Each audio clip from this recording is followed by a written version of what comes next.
మధ్యన ముద్రగడ పద్మనాభం నిరాహార దీక్ష చేసినప్పుడు ఇటు దాసరి అటు చిరంజీవి తమ తమ మధ్య ఉన్న విభేదాల్ని పక్కన పెట్టేసి ఒకటైపోయారు. ఏం లాభం? ఆ ఇద్దరిని ముందు పెట్టుకుని ముద్రగడ ఉద్యమించాల్సింది పోయి నీరసించిపోయారు.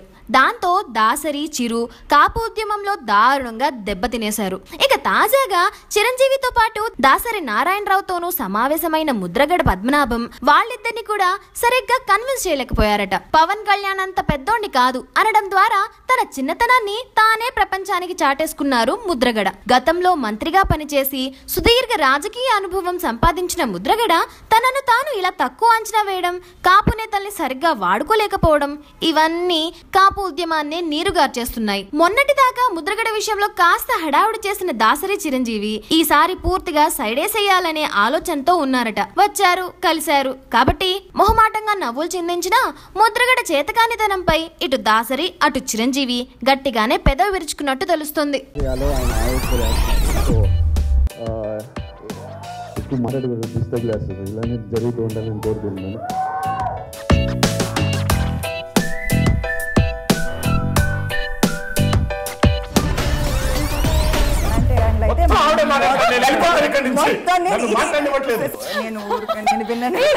భూమిని ప్రేమించే ఒక వ్యక్తి, భూమి మీద మనుషుల్ని ప్రేమించే ఒక వ్యక్తి, దర్శకుల్ని ప్రేమించే ఒక వ్యక్తి.